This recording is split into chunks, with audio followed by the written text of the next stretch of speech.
For what looked to be just another boxing sequel, Creed 2 really did establish itself away from this, and it was based around something much deeper than fighting.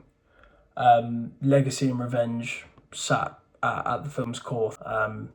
Adonis wasn't just having another title defense, another fight. He had to avenge his father's death, basically, and fighting Victor, and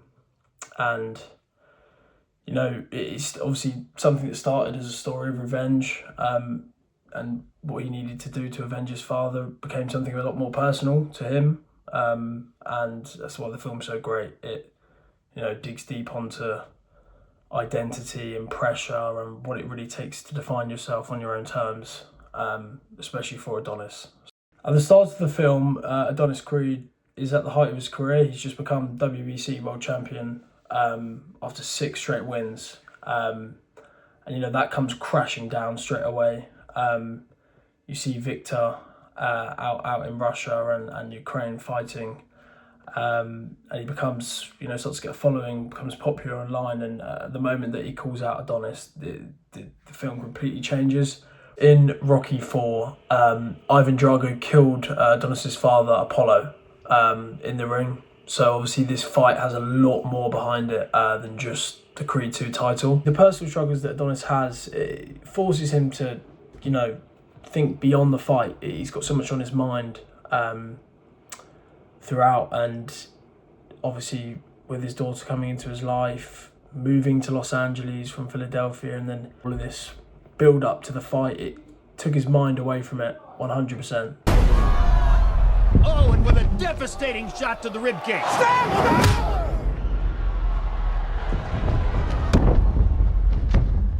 Victor punches Adonis after the bell, as we can see here. Meaning he gets disqualified for the first fight.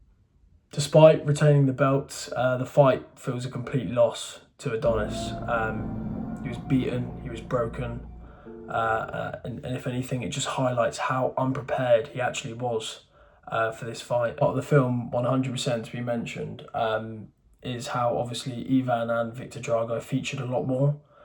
You see, after the first fight, going into the second fight, there's a dinner in Russia with a lot of high status people, and Ivan takes Victor there and they're congratulating him over his, although it was not a win, they still congratulate him on his performance and telling him to make sure that next time he gets that over the line. And it's sad to see that side, because Victor then sees his mother that abandoned Ivan after Rocky IV, after him losing that fight.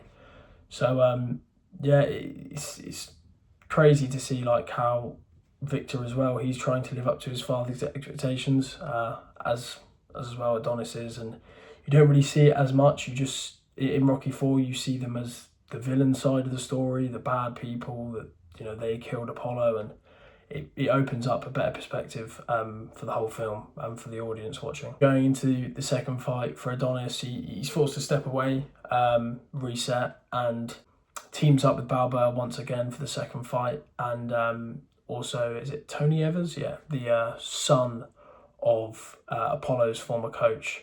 So he teams up with them. And yeah, the training montage is for me the highlight of the film, as for many others.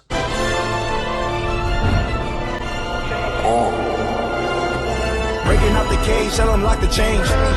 And go klepto, so hands on, it's gone in the same boat. With a slow leak, screaming at the world till she preggo. 2 middle fingers to you all, till I'm dead and go. You can see how this shift is completely reinforced in the rematch. Donnie is controlled, composed, and you see how the pressure's now shifting onto Victor, both physically and obviously mentally, by the pressure put on by his dad Ivan. And a brilliant fight that is then waved off by Ivan, who throws in the towel for his son in the later rounds after being knocked down twice. Victor was, and it almost resonates at the end to see how Ivan, he could have let the fight go on, but he's considering his son's health over the feud and the rivalry between the two families, and yeah, it concludes the fight. The final moments and minutes of Creed 2 could be argued as the best parts of the film. Everything's just brought together really nicely. Adonis visits Apollo's grave with his newborn daughter and Bianca, and also you see how other obviously actors and characters in the film show like a influence at the end. Rocky reconciles with his son and meets his grandson for the first time, and you even see Drago and Victor featured at the end training together. So yeah, it finishes up the film in a really happy sense, leaving just a content feeling for everybody all round. In comparison to how much rivalry there was throughout the film, it does bring it back to a very nice finish. And by the end, that obviously that word that I keep using of legacy, it's not something that's holding them back anymore.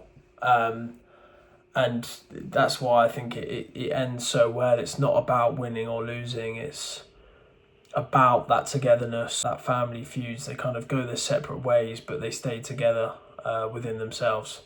And yeah, like I said, wraps up the film very nicely.